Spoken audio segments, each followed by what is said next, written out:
Olá, gente, tudo bem com vocês? Eu espero que sim.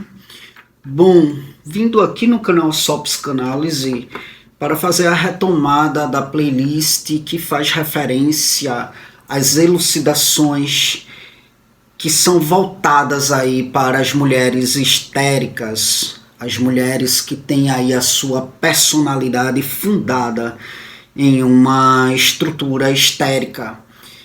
É uma playlist relevante aqui no canal, pelo que percebo, porque os inscritos dão muita vazão, os inscritos no geral dão muita vazão a esta playlist. Recebo e-mails com relação a essa playlist, recebo no meu WhatsApp pacientes, ou seja, pessoas em busca de um processo comigo, porque vieram por meio dessa playlist. Então, por identificar que é uma playlist que é muito relevante aqui no canal, eu vou retomá-la, e eu vou retomá-la com um e-mail que eu recebi de um inscrito aqui no canal, né?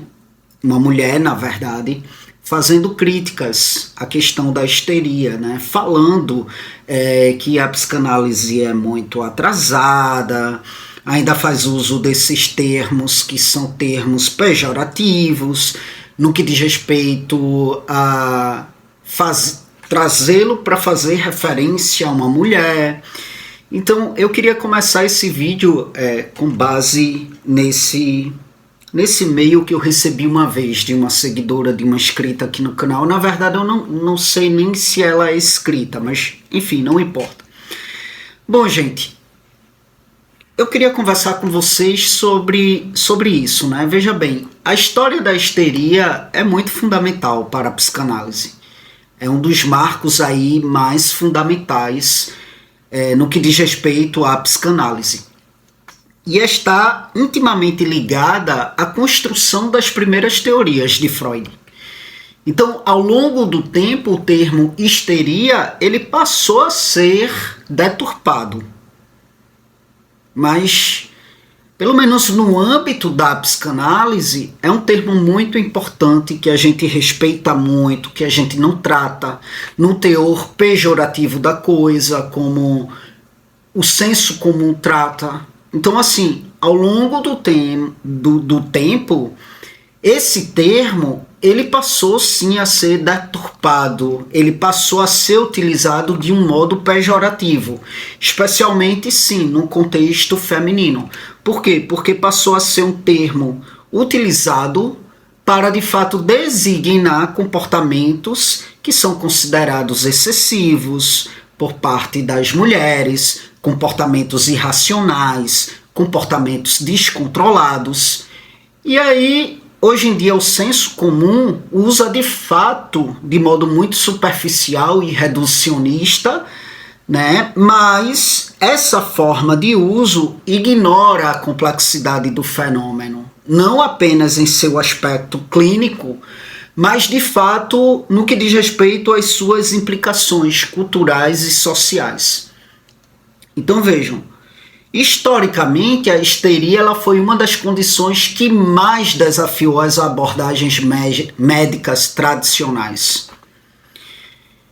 A histeria foi uma das condições que mais desafiou a medicina tradicional e, ao mesmo tempo, deu origem a conceitos psicanalíticos que são muito importantes, que são fundamentais. Então, assim, Freud ele não faz uso desse termo, nem sedimenta esse termo dentro da psicanálise de modo pejorativo, de modo superficial. Não, para Freud a histeria não era um simples exagero emocional, ou uma manifestação da fraqueza feminina, ou um desequilíbrio da mulher. Ele trata esse termo de modo muito... Ao fazer referência a esse termo, ele faz de modo muito respeitoso. Ele trata esse termo como sendo a expressão de conflitos internos que são profundos, muitas vezes ligados a desejos inconscientes, ligado a repressões, ligado a traumas.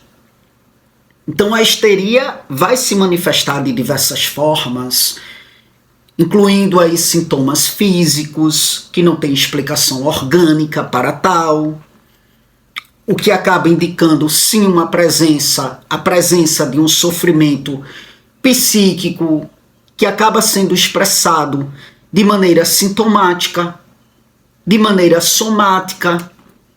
Então, ao longo do tempo, as mulheres elas foram historicamente rotuladas, né, como sendo aí mais suscetíveis à histeria, só que inclusive a histeria não é um fenômeno intrínseco à mulher. Existem homens histéricos. Existem homens histéricos. A histeria, ela tornou-se aí um símbolo das diversas maneiras como as mulheres elas foram desvalorizadas, elas foram descreditadas, elas foram desacreditadas na sociedade. Infelizmente, a histeria tornou-se esse símbolo. Infelizmente. O símbolo de que as mulheres são frágeis, descontroladas e irracionais, porque simplesmente expressam suas emoções e lidam aí com a complexidade da vida psíquica de forma que não se alinhavam aos padrões normativos masculinos. E aí Freud, ele se debruçou a estudar o fenômeno da histeria. E não só desafiou as visões da medicina da época, como também ele deu uma nova perspectiva a este fenômeno, que vai revelar a relação intrínseca entre o aparelho psíquico, entre o psíquico e o somático. Então, a história da histeria é, antes de mais nada, uma história de resistência, uma história de construção do inconsciente que continua a ser bem relevante para a psicanálise até hoje. Então, o uso contemporâneo da palavra histeria acaba desconsiderando esses aspectos profundos. Por quê? Porque reduz a histeria a um simples estigma. E sendo assim, há uma perda do entendimento de fato das suas raízes e do papel vital que ela desempenhou no avanço da psicologia, no avanço da psicanálise. Então, a psicanálise nos ensina que, ao invés de condenarmos o excesso no feminino, é muito importante compreender o que é que de fato está em jogo. Em vez de condenar o excesso no feminino, é importante vê-lo como a expressão legítima de um sofrimento, de um desejo que não pode ser facilmente silenciado ou ignorado.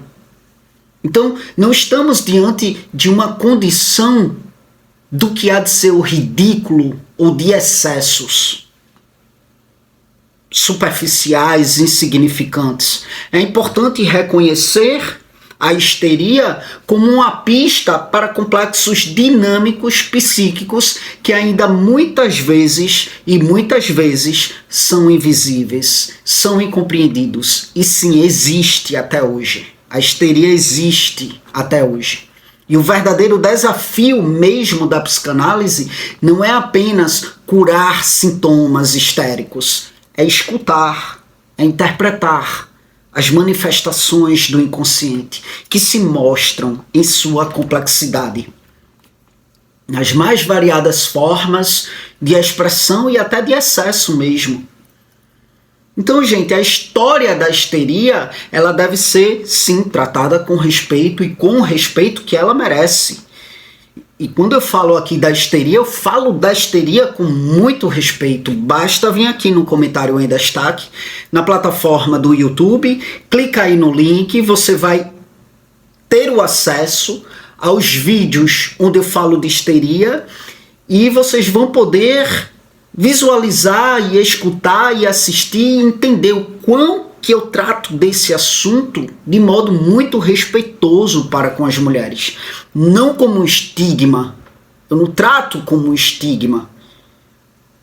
Eu trato como um campo de investigação, como um campo de reflexão que enriquece a compreensão do aparelho psíquico, que enriquece a compreensão da personalidade. É isso, gente. Com esse vídeo eu faço a retomada dessa playlist aqui no canal, tá bom? O link dela tá aqui no comentário em destaque na plataforma do YouTube. Para quem não me conhece, eu sou o Caio Fernando, sou bacharel em psicologia, sou especialista em neuropsicologia, eu trabalho a partir do viés psicanalítico, tá? Atendo online, 100% online, portanto atendo em todo o Brasil. Se você estiver em busca de um processo de acompanhamento psicológico com base na psicanálise e se identifica com a forma com a qual eu trato os assuntos aqui, você pode entrar em contato comigo através do meu WhatsApp, que vai estar aqui na plataforma do YouTube, no comentário em destaque, tá bom? É isso. Muito obrigado mais uma vez pela atenção de vocês e até as próximas gravações.